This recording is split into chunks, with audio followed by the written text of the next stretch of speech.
அனைவருக்கும் வணக்கம். இன்றைக்கி வினியாஸ் எஜுகேஷன் சேனலில் என்ன பார்க்க போகிறோம் அப்படின்னா, TNPSC general Tamil previous year question paper தான் நம்ம பார்த்துட்டு வந்துட்டுருக்கோம். அந்த வகையில் நம்ம இன்றைக்கி டே 5 நம்ம கொஸ்டின் பேப்பர் பார்க்க போகிறோம். அதுக்காக 2014 கொஸ்டின் பேப்பர் நான் எடுத்து வச்சுருக்கேன்.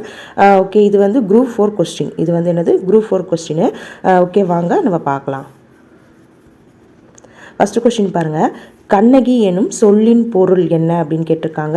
என்ன அப்படின்னா, கண்களால் நகுபவள். என்னது, கண்களால் நகுபவள். ஓகே, அடுத்த கொஸ்டின் பாருங்கள்.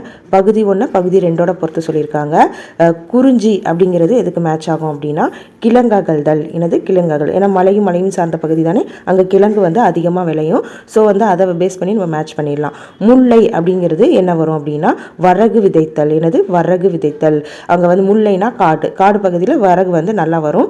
ஸோ அது வந்து வரகு விதைத்தல் அப்படின்னு சொல்லி நம்ம மேட்ச் பண்ணிடலாம். அடுத்து பாருங்க, மருதம் அப்படின்னா வயலும் சார்ந்த பகுதியும் நம்மளுக்கு நல்லா தெரியும். நெல் வந்து அதிகமாக விளையிற இடம். ஸோ நெல் அறிதல் அப்படின்னு சொல்லி போட்டுடலாம். நெய்தல் அப்படின்னா நம்மளுக்கு என்ன வரும் அப்படின்னா, கடலும் சார்ந்த இடமும். அப்போ அங்கே உப்பு தான் அதிகமாக எடுத்து என்ன செய்வாங்க, விளைவிச்சு விற்பாங்க. ஸோ அது உப்பு விட்டல், அது வந்து கரெக்டாக மேட்ச் ஆகும். அப்போ இதுக்கு என்ன ஆன்சர்னா 2413.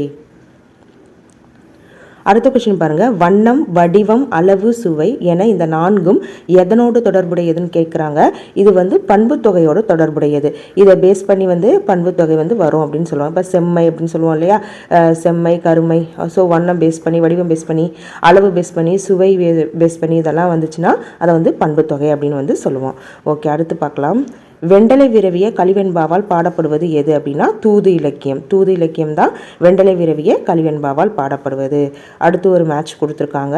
வினைத்தொகைனா 3 காலத்துக்கும் வரணும். அப்போ என்ன வரும் அப்படின்னா, செய்தொழில் மேட்ச் ஆகும். செய்தொழில், செய்கின்ற தொழில், செய்யும் தொழில், அந்த மாதிரி மேட்ச் ஆகும்.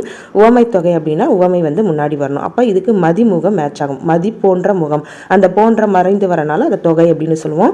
ஸோ மதிமுகம்னு வந்திருக்கு உவமை தொகை. உம்மை தொகைனா அப்படிங்கிற எழுத்து வந்து மறைஞ்சு வந்திருக்கு. இங்க பாருங்க, 4 2 அப்படின்னு கொடுத்துருக்காங்க. 4ம் 2ம். அப்போ மறைஞ்சு வந்திருக்கு, அதனால தொகை உம்மை தொகை அப்படின்னு சொல்லுவாங்க. அன்மொழி தொகை வந்து பவளவாய் பேசினாள். ஸோ அன்மொழி தொகைனா என்னன்னா, அல்லாத மொழியும் தொக்கி வருவது. பவளம் போன்ற வாயை உடைய பெண் பேசினாள் அப்படின்னு கூட நம்ம எக்ஸ்ட்ரா வந்து நம்ம போட்டு எழுதிக்கலாம். அதுக்கு வந்து என்ன சொல்லுவாங்க அப்படின்னா, அன்மொழி தொகை அப்படின்னு சொல்லுவாங்க. ஸோ அப்போ இதுக்கு என்ன மேட்ச் ஆகுதுன்னா 2413 அப்படிங்கிறது சரியான விடை. ஓகே, அடுத்து பாருங்க.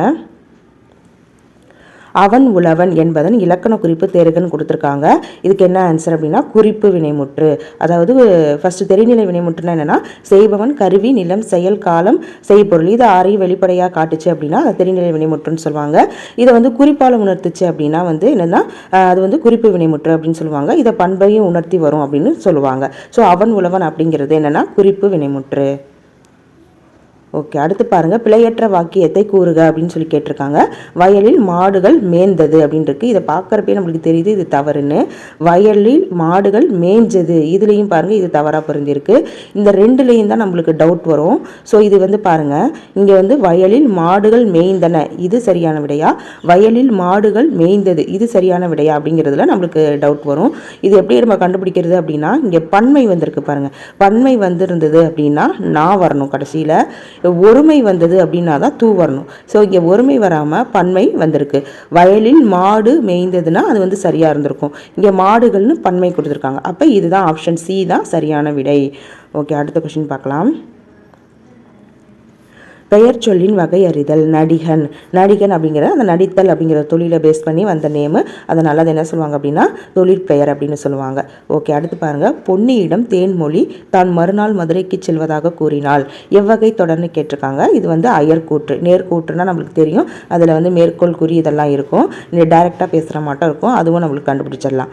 ஓகே, அடுத்து பாருங்க. பொருந்தாத சொல்லை தேர்வு செய்கன்னு கொடுத்துருக்காங்க. என்ன அப்படின்னா அண்ணன் அப்படிங்கிற வார்த்தை தான். இது பாருங்க, எல்லாத்துலேயும் அளபடை வந்திருக்கும். இதுல செய்யுளிசை அளபடை வந்திருக்கு, இதுல வந்து பாருங்க சொல்லிசை அளபடை வந்திருக்கு, இதுல இன்னிசை அளபடை வந்திருக்கு. ஸோ இதுல தான் அளபடை வரல. அப்போ இதுதான் பொருந்தாத ஒன்று. அடுத்து பாருங்க. யாப்பு என்றால் டேஷ் என்பது பொருள். யாப்பு அப்படின்னா கட்டுதல், அல்லது செய்யுள் உறுப்புகளை வந்து சேர்த்து கட்டுதல் அப்படின்றது தான் இந்த யாப்பு அப்படிங்கிறது. ஓகே, அடுத்து பாருங்கள், நாயக்கர் மரபில் முடிசூட்டி கொண்ட பெண்ணரசி யாருன்னு கேட்டிருக்காங்க. ராணி மங்கம்மாள். யார்? ராணி மங்கம்மாள். அடுத்து பாருங்கள், உலகின் 8வது அதிசயம் என பாராட்டப்படுபவர் யார் அப்படின்னா ஹெலன் கெல்லர் தான். அவங்களுக்கு வந்து கண்ணு தெரியாது, காது கேட்காது, வாய் பேச முடியாது. ஸோ அப்படி இருந்துமே அவங்க வந்து என்னது சாதனைகள் வந்து நிறையா பண்ணியிருக்காங்க. அதனால் இது வந்து உலகின் 8வது அதிசயம் அப்படின்னு சொல்லிட்டு பாராட்டப்படுறாங்க. ஓகே, அடுத்து பாருங்கள், திருக்குறளுக்கும் எந்த எண்ணிற்கும் பெரிதும் தொடர்புள்ளது அப்படின்னு சொல்லி கேட்டிருக்காங்க. 7 அப்படிங்கிற எண்ணுக்கு தான். இந்த 7 அப்படிங்கிறது 8 இடத்துல திருக்குறளில் வந்து இடம்பெற்றிருக்கும். ஸோ அப்போ திருக்குறளுக்கும் எந்த எண்ணிற்கும் பெரிதும் தொடர்புனா 7 அப்படிங்கிறது தான். ஓகே, அடுத்து பாருங்கள், 99 வகையான பூக்களின் பெயர்கள் இடம்பெறும் நூல் எது அப்படின்னு சொல்லி கேட்டிருக்காங்க. எது அப்படின்னா குறிஞ்சிப்பாட்டு. குறிஞ்சிப்பாட்டில் மொத்தம் 99 பூ இருக்கும்.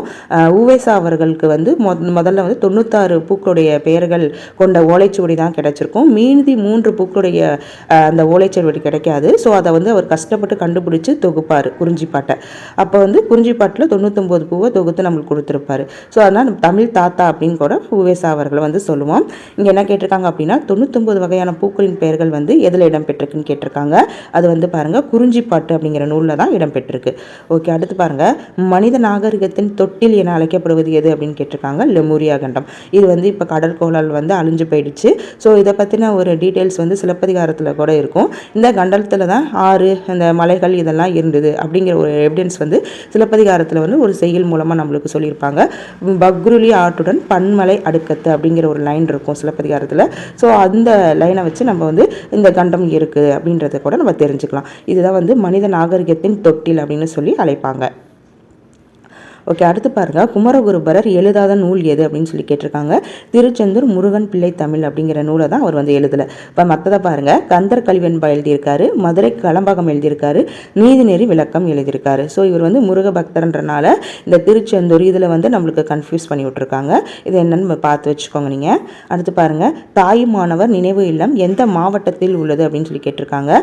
ராமநாதபுரம் மாவட்டத்தில் இருக்கக்கூடிய லக்ஷ்மிபுரம் அப்படிங்கிற இடத்துல தான் தாயுமானவருடைய நினைவு இல்லம் வந்து அமைஞ்சிருக்கு. ஸோ லட்சுமிபுரம், அதையும் நீங்கள் நோட் பண்ணி வச்சுக்கோங்க.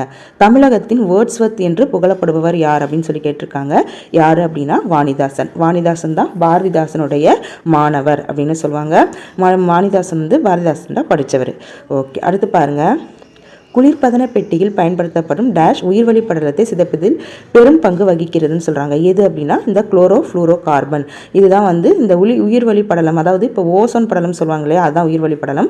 ஸோ அதில் வந்து என்ன செய்யுது அப்படின்னா ஓட்ட போடுது அப்படின்னு சொல்கிறாங்க. அது எந்த கேஸ்ன்னு கேட்குறாங்க. Chloro fluoro carbon. இது வந்து ஃப்ரிட்ஜ்லேருந்து ரிலீஸ் ஆகுது அப்படின்னு சொல்லுவாங்க. ஸோ வந்து இந்த குளோரோ ஃப்ளூரோ கார்பன் இல்லாத குளிர்சாதன பெட்டிகளை வந்து பயன்படுத்தணும் அப்படின்னு சொல்லி கூட இப்போ வந்து சொல்கிறாங்க. ஓகே, அடுத்து பாருங்கள், திராவிடம் என்னும் சொல்லி முதலில் உருவாக்கியவர் யார் அப்படின்னு சொல்லி கேட்டிருக்காங்க. யார் அப்படின்னா குமரிலப்பட்டர். குமரிலப்பட்டர் தான் திராவிடம் என்னும் சொல்லை முதல்ல உருவாக்கியிருக்காரு. இது ரொம்ப முக்கியமான கேள்வி, நல்லா பார்த்து வச்சுக்கோங்க. அடுத்து பாருங்கள், சீர்திருத்த காப்பியம் என்று பாராட்டப்படுவது எது அப்படின்னா மணிமேகலை. இது மணிமேகலை. மணிமேகலை தான் வந்து அச்சய பாத்திரம் கிடைச்சோன்னா அந்த சிறைச்சாலையெல்லாம் அறச்சாலையாக மாற்றுவாங்க. ஸோ அவங்க வந்து ஒரு சீர்திருத்தமே பண்ணுவாங்கன்னா சீர்திருத்த காப்பியம் அப்படின்னு சொல்லி இந்த மணிமேகலையை வந்து பாராட்டுவாங்க. அடுத்து பாருங்கள், ஏற்றுமதி இறக்குமதி குறித்து கூறும் நூல்கள் எது அப்படின்னா பட்டினப்பாளையும் மதுரை காஞ்சியும். எது? பட்டினப்பாளையும் மதுரை காஞ்சியும். அடுத்து பாருங்க, சரிந்த குடலை புத்த துறவியர் சரி செய்த செய்தியை கூறும் நூல் எது அப்படின்னா மணிமேகலை தான் இதை வந்து சொல்லும். அதாவது மணிமேகலையுடைய தோழி தான் வந்து யார் அப்படின்னா சுதமதி அப்படிங்கிறவங்க. அவங்களுடைய தந்தையை தான் வந்து மாடு முட்டி அந்த குடல்லாம் சரிஞ்சு விழுந்துடும். அந்த குடலை வந்து யார் சரி செய்வாங்க அப்படின்னா புத்த துறவியர் வந்து சரி செய்வாங்க. ஸோ அந்த இது வந்து எதில் இருக்குது அப்படின்னா அந்த மணிமேகலை அப்படிங்கிற காப்பியத்தில் அந்த இது இருக்குது. ஸோ வந்து இதுதான் ஆன்சர். ஓகே, அடுத்து பாருங்கள், ஒரு பொறுத்துக்க கொடுத்துருக்காங்க. நான்மணி மாலை அப்படிங்கிறது என்ன அப்படின்னா சிற்றிலக்கியம். மலரும் மாலையும் அப்படிங்கிறது என்ன அப்படின்னா ஒரு கவிதை நூல். மலரும் மாலையும் வந்து என்னது? ஒரு கவிதை நூல். இது வந்து கவிமணி அவர்கள் வந்து எழுதியிருப்பார். கவிமணி தேசிய விநாயகம் பிள்ளை வந்து எழுதியிருப்பார். நான்மணி கடிகை வந்து எது அப்படின்னா நீதி நூல். தேம்பாவணி அப்படிங்கிறது ஒரு கிறிஸ்துவ காப்பியம். வீரமாமுனிவர் எழுதியிருப்பார். ஓகே, அப்போ அதுக்கு என்ன ஆன்சர் வரும்னா 2143. ஓகே, அடுத்த கொஸ்டின் பாருங்கள். தமிழுக்கு தொண்டு செய்வோம் சாவதில்லை யார் கூற்று அப்படின்னு கேட்டிருக்காங்க. இதை சொன்னது யார் அப்படின்னா பாரதிதாசன் அவர்கள் தான் சொல்லியிருப்பார். தமிழுக்கு தொண்டு செய்வோம் சாவதில்லை அப்படின்னு. ஓகே, அடுத்து பாருங்கள், பாரதிதாசன் பற்றின வீடியோஸ்லாம் போட்டிருக்கேன், பார்க்காதவங்க அதை பாருங்கள். ஓகே, அடுத்து பாருங்கள், கூடு கட்டி வாழும் பாம்பு எதுன்னு கேட்டிருக்காங்க. எது அப்படின்னா ராஜநாகம். ராஜநாகம் தான் வந்து உலகத்திலே அதிக விஷமுள்ள பாம்பு அப்படின்னு சொல்லுவாங்க. இதுதான் கூடு கட்டி வாழக்கூடிய பாம்பும் கூட. அந்த அந்த இலைகள்லாம் காஞ்சு போயிருக்கும் இல்லையா, அது செத்தன்ற மட்டும் சொல்லுவாங்களே, அதெல்லாம் சேர்த்து வச்சு கூடு கட்டும் அப்படின்னு வந்து சொல்லுவாங்க. நம்ம கூடு கட்டி வாழும் அப்படின்றப்ப நம்ம பறவை கூட வந்து யோசிப்போம். ஸோ அந்த மாதிரி இல்லாமல் இந்த மாதிரி இலைகள்லாம் இருக்கு இல்லையா, அதெல்லாம் வச்சு அது கூடு கட்டி வாழும். ஓகே, அடுத்து பாருங்கள், மணிமேகலையில் விருச்சிக முனிவரால் பசி நோய் சாபம் பெற்றவள் யார் அப்படின்னு சொல்லி கேட்டிருக்காங்க. யார் அப்படின்னா காயசண்டிகை. இந்த காயசண்டிகை அப்படிங்கிறவங்க தான் இந்த விருச்சிக முனிவர் வந்து வருஷத்துக்கு ஒரு வாட்டி தான் வந்து சாப்பிடுவாராம். அந்த சாப்பிட வரப்போ ஏதோ ஒரு பழம், நாவல் பழம் மாதிரி ஏதோ ஒரு சம்திங், ஸோ அதை சாப்பிட வருவாராம். அப்போ சாப்பிட வரும்போது காயசண்டிகை அந்த இதை வந்து பறித்து சாப்பிட்ருவாங்களாம். ஸோ அவர் வந்து அந்த வருஷம் ஃபுல்லாகவே பசியாக இருக்கணும். ஸோ அந்த பசியோட காரணமாக காயசண்டிகைக்கு வந்து சாபம் விட்டுருவாங்க. நீயும் என்ன மாதிரி பசியோட இரு அப்படின்னு சொல்லி சாபம் விட்டுருவாங்க. ஸோ அந்த பசி நோய் சாபம் பெற்றவள் யாருன்னு கேட்டிருக்காங்க. யார் அப்படின்னா காயசண்டிகை அப்படிங்கிறவங்க தான். ஓகே, அடுத்து பாருங்கள், தென்னிந்தியாவின் ஏதன்ஸ் என்னும் புகழ்மிக்க நகரம் எது அப்படின்னு கேட்டிருக்காங்க. மதுரை. ஓகே, அடுத்து பாருங்கள், சதகம் என்பது டேஷ் பாடல்களை கொண்ட நூலை குறிக்கும். சதகம் அப்படின்னாலே தெரியும், 100 பாடல்களை கொண்டது அப்படின்னு. ஓகே, அடுத்து பாருங்கள், கண்டனன் கற்பினு கனியை கண்களால். இவ்வடி மூலம் அனுமன் பெற்ற புகழ் பெயர் என்ன அப்படின்னு கேட்டிருக்காங்க. என்ன அப்படின்னா சொல்லின் செல்வன். என்னது சொல்லின் செல்வன். அதாவது சீதையை பார்த்துட்டு ராமர்கிட்ட வந்து சொல்கிறப்ப இந்த லைனை சொல்கிறாரு, கண்டனன் கற்பினி கனியை கண்களால் அப்படின்னு கம்பர் நல்லா சூப்பராக எழுதியிருக்காரு. ஸோ இப்போ அந்த லைனால் அனுமனுக்கு வந்து என்ன பேர் கிடைச்சதுன்னு கேட்டிருக்காங்க. சொல்லின் செல்வன் அப்படிங்கிற ஒரு பேர் அவருக்கு கிடைச்சிருக்கும். ஓகே, அடுத்து பாருங்கள், சிங்கங்களே எழுந்து வாருங்கள், நீங்கள் செம்மறி ஆடுகள் என்ற மயக்கத்தை உதறி தள்ளுங்கள் என கூறியவர் யாருன்னு கேட்டிருக்காங்க. அப்படி சொன்னது யார் அப்படின்னா விவேகானந்தர் வந்து சொல்லியிருப்பார். ஓகே, அடுத்து பாருங்கள், சொல்லாதன இல்ல பொதுமறையான திருக்குறளில் இவ்வடியை பாடியவர் யார் அப்படின்னா பாரதிதாசன் அவர்கள் தான் பாடியிருப்பார். ஸோ வெல்லாதன இல்லை பொதுமறையான திருக்குறளில் அப்படின்னு சொல்லாதன இல்லை அப்படின்னு சொல்லிட்டு லைன்ஸ் போகும். ஸோ வந்து யார் சொன்னது அப்படின்னா பாரதிதாசன். ஓகே, அடுத்து பாருங்கள், பொருத்தமான விடையை எழுதுகன்னு கேட்டிருக்காங்க. துன்பத்தையும் நகைச்சுவையோடு சொல்வதில் வல்லவர் யார் அப்படின்னா ராமச்சந்திர கவிராயர். இவர் தான் வந்து துன்பமாக இருந்தாலும் சரி அதை வந்து நகைச்சுவையோடு சொல்கிறதில் வல்லவர். ஓகே, அடுத்து பாருங்கள், களிறு எரிந்து பெயர்தல் காலைக்கு கடனே என்று கூறியவர் யார் அப்படின்னா பொன்முடியார் வந்து சொல்லியிருப்பார். எதில் சொல்லியிருப்பார் அப்படின்னா புறநானூரில் சொல்லியிருப்பார். அதாவது ஒரு தாய்க்கு கடமை என்ன, ஒரு தந்தைக்கு கடமை என்ன, ஒரு மன்னனுக்கு கடமை என்ன, ஒரு கொல்லனுக்கு கடமை என்ன, அடுத்து ஒரு காளைனா இளைஞர்கள் அப்படின்னு சொல்லுவாங்க இல்லையா. ஸோ அந்த இளைஞனுக்கு கடமை என்ன அப்படின்னா களிறு எரிந்து பெயர்தல் காலைக்கு கடனே. அதாவது கொல்லன் செய்து கொடுத்த வாளை வைத்து போரில் யானைகளை வென்று வருவது அப்படின்ற மாட்டோம் இந்த லைனுக்கு வந்து அர்த்தம் இருக்கும். ஸோ அதுதான் இங்கே சொல்கிறாங்க, களிறு எரிந்து பெயர்தல் காலைக்கு கடனைன்னு சொல்லிட்டு பொன்முடியார் வந்து புறநானூரில் சொல்லியிருப்பார். ஸோ இது எவ்ரி லைன் வந்து புறநானூரில் ரொம்ப முக்கியமான லைன்ஸு, எல்லாமே பார்த்து படித்து வச்சுக்கோங்க. ஓகே, அடுத்து பாருங்கள், அழுத அடி அடைந்த அன்பர் அப்படின்னு சொல்லி கொடுத்துருக்காங்க. யார் அப்படின்னா மாணிக்க வாசகர். யார்? மாணிக்க வாசகர். ஓகே, அடுத்து பாருங்கள், மறைமலை அடிகள் தாம் நடத்தி வந்த ஞானசாகரம் இதழை தூய தமிழில் எங்கனம் பெயர் மாற்றம் செய்தார். எப்படி பெயர் மாற்றிருக்காரு பாருங்கள், ஞானக்கடல்னு மாற்றிருப்பார். இதில் வந்து உங்களுக்கு டவுட் வரும், அறிவுக்கடல். ஏன்னா ஞானத்தை வந்து அறிவுன்னு சொல்லி மாற்றி அறிவுக்கடலாக இருக்குமோ அப்படிங்கிற டவுட்லாம் வரும். ஸோ இதை நல்லா பார்த்து வச்சுக்கோங்க, ஞானக்கடல் அப்படின்னு தான் மாற்றிருக்காரு. ஓகே, அடுத்து பாருங்கள், ஜல்லிக்கட்டு என்னும் எருதாட்டத்தை வைத்து வாடிவாசல் என்னும் நாவலை எழுதியவர் யார் அப்படின்னா சீசு செல்லப்பா அவர்கள் தான் இருக்காரு. இவர் வந்து ஒரு சிறுகதை ஆசிரியர். யார்? சீசு செல்லப்பா. திருமண செல்வ கேசவராய முதலியார் தமிழின் எப்பிரிவுக்கு மிகவும் தொண்டு செய்தார் அப்படின்னா உரைநடைக்கு தான் அவர் ரொம்ப தொண்டு செஞ்சிருக்கார். யார்? திருமணம் செல்வ கேசவராய முதலியார். ஓகே, இவர் தான் தமிழுக்கு கதி, கம்பராமாயணமும் திருக்குறளும் அப்படின்னு சொல்லியிருப்பார். ஓகே, அடுத்து பாருங்கள், தமிழ் உரைநடையின் தந்தை என மெச்சத்தகுந்தவர் யார் அப்படின்னா யாழ்ப்பாணத்து ஆறுமுக நாவலர். யார்? யாழ்ப்பாணத்து ஆறுமுக நாவலர். தமிழ் உரைநடையின் தந்தை யாழ்ப்பாணத்து ஆறுமுக நாவலர். ஓகே, முத்தொள்ளாயிரம் இவர்களை பற்றிய புகழ் பாடல்கள் என்னன்னு கேட்டிருக்காங்க. யாரை பற்றினது அப்படின்னா சேர சோழ பாண்டியர்களை வந்து பற்றி சொல்லியிருக்கோம். முத்தொள்ளாயிரம் 900 பாடல்களை கொண்டனால முத்தொள்ளாயிரம்னு சொல்லுவாங்க. இதனுடைய ஆசிரியர் யாருன்னு தெரியல. சேர சோழ பாண்டியர்களை பற்றி பாடக்கூடிய ஒரு பாடல். ஓகே, அடுத்து பாருங்கள், ஒரு பொறுத்துக்க கொடுத்துருக்காங்க. சிக்கனம் அப்படிங்கிறது இங்கே வந்து நூல்கள்லாம் கொடுத்துருக்காங்க, இங்கே ஆசிரியர்கள் பேர் கொடுத்துருக்காங்க. இந்த காடு அப்படிங்கிறத பாருங்களேன், காடுங்கிறது சுரதாவும் எழுதியிருப்பார், இவர் வாணிதாசனும் வந்து எழுதியிருப்பார். ஸோ நம்ம இந்த சிக்கனம் அப்படிங்கிறது சுரதா எழுதுனது அப்படின்னு நம்மளுக்கு தெரியணும். அடுத்து மனிதநேயம் அப்படிங்கிறது ஆலந்தூர் கோமோகனரங்கன். அடுத்து காடு அப்படிங்கிறது வாணிதாசனுக்கு மேட்ச் பண்ணி விடணும்.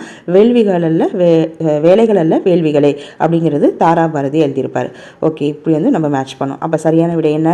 3241 அப்படிங்கிறது சரியான விடை. அடுத்து பாருங்கள், மணிமேகலை வெண்பாவின் ஆசிரியர் யாருன்னு கேட்டிருக்காங்க. யார் அப்படின்னா பாரதிதாசன். மணிமேகலை நூலின் ஆசிரியர் சீத்தலை சாத்தனார். மணிமேகலை வெண்பான்னு கொடுத்துருக்காங்க பாரதிதாசன். ஓகே, சப்போஸ் இங்கே சீத்தலை சாத்தனார் கொடுத்தா டக்குன்னு பார்த்துட்டு சீத்தலை சாத்தனார்லாம் அடிச்சிடக்கூடாது. ஃபுல்லாக படித்து பாருங்கள், படிச்சுட்டு தான் ஆன்சர் பண்ணணும். ஓகே, அடுத்து பாருங்கள், 1942 பர்மாவிலிருந்து புறப்பட்டு இந்தியா வந்து சேர்ந்ததை விவரிக்கும் மிகச்சிறந்த பயண நூலான பர்மாவழி நடைப்பயணம் நூலின் ஆசிரியர் யாருன்னு கேட்டிருக்காங்க. யார் அப்படின்னா சாமிநாத சர்மா. சாமிநாத சர்மா பர்மாவிலிருந்து புறப்பட்டு என்ன நூல் வந்து பர்மாவழி நடைப்பயணம் அப்படிங்கிற ஒரு பயண நூலை எழுதியிருக்காரு. சாமி வந்து என்ன செய்யுது, பர்மா வழியில் தான் வருது அப்படின்னு சொல்லி ஞாபகம் வச்சுக்கோங்க. ஓகே, அடுத்து பாருங்கள், ஆனந்தத்தேன் அப்படிங்கிற நூலோட ஆசிரியர் யாருன்னா சச்சிதானந்தன். சச்சிதானந்தன். சச்சு ரொம்ப ஆனந்தமாக இருக்காங்க அப்படின்னு சொல்லி ஞாபகம் வச்சுக்கோங்க. ஓகே, அடுத்து பாருங்கள், அடைமொழிக்குரிய ஆசிரியர்களை தேர்க அப்படின்னு சொல்லி கேட்டிருக்காங்க. விடுதலை கவி அப்படின்னா நமக்கு நல்லாவே தெரியும் பாரதியார்னு. திவ்ய கவி அப்படிங்கிறது பிள்ளை பெருமாள் ஐயங்கார். அடுத்து கவிஞர் அப்படிங்கிறது வாணிதாசன். கவிக்கோ அப்படிங்கிறது அப்துல் ரஹ்மான். ஸோ அப்போ என்ன மேட்ச் ஆகும், 3421 இது மேட்ச் ஆகும். ஓகே, அடுத்து பாருங்கள், ஒரு பொறுத்துக்க கொடுத்துருக்காங்க. பூங்கொடி அப்படிங்கிறது யார் அப்படின்னா முடியரசன் எழுதியிருப்பார். அதாவது முடி இருந்தால் தான் பூ வைக்க முடியும் அப்படின்னு ஞாபகம் வச்சுக்கோங்க. கொடிமுல்லை அப்படிங்கிறது வாணிதாசன். அடுத்து ஆட்டனத்தி ஆதிமந்தி எழுதுனது கண்ணதாசன், நல்லா தெரியும். பட்டத்தரிசு யாருன்னா சுரதா எழுதியிருப்பாங்க. ஓகே, அடுத்து பார்க்கலாம். வடமொழியில் முகுந்தமாலை என்னும் நூலை எழுதியது யார் அப்படின்னா குலசேகர ஆழ்வார் வந்து எழுதியிருப்பார். முகுந்தமாலை யார், குலசேகர ஆழ்வார் எழுதியிருப்பார். அடுத்து பாருங்கள், இது வந்து பக்ருயின்னு கொடுத்துருக்காங்க. பக்ருலி ஆற்றுடன் பன்மலை அடுக்கத்து குமரி கொடுங்கடல் கொல்ல என்ற வரிகள் இடம்பெற்ற நூல் எதுன்னு கேட்டிருக்காங்க. எது அப்படின்னா சிலப்பதிகாரம். இப்போ தான் சொன்னேன், அது லெமுரியா கண்டத்தில் இருக்கக்கூடிய ஆறை பற்றியும் அதில் இருக்கக்கூடிய மலைகளை பற்றியும் சொல்லக்கூடிய நூல் எது அப்படின்னா அந்த சிலப்பதிகாரம் தான். ஓகே, அடுத்து பாருங்கள், திருக்குறளை முதலில் பதிப்பித்து தஞ்சையில் வெளியிட்டவர் யார் அப்படின்னா மலையத்துவசன் மகன் ஞானப்பிரகாசம் அப்படிங்கிறவர் தான் வெளியிட்டிருப்பாரு. 1812 வந்து இதை வந்து வெளியிட்டிருப்பாரு. ஓகே ஃப்ரெண்ட்ஸ், இந்த வீடியோ இதோட முடிஞ்சிருச்சு. இந்த வீடியோ பிடிச்சிருந்தது அப்படின்னா வினியாஸ் எஜுகேஷன் சேனலுக்கு சப்ஸ்கிரைப் பண்ணுங்கள், லைக் ஷேர் கமெண்ட் பண்ணுங்கள். இந்த வீடியோ வந்து திங்கள் புதன் வெள்ளி 3 நாட்களையும் மாலை 7 மணிக்கு வரும். தவறாமல் பாருங்கள், உங்களுக்கு மிகவும் பயனுள்ளதாக இருக்கும். வினியாஸ் எஜுகேஷன் சேனல் அந்த டெலகிராம் லிங்க்கில் நீங்கள் ஜாயின் பண்ணலைன்னா டிஸ்கிரிப்ஷனில் இருக்குது, நீங்கள் ஜாயின் பண்ணிக்கோங்க. நன்றி, வணக்கம்.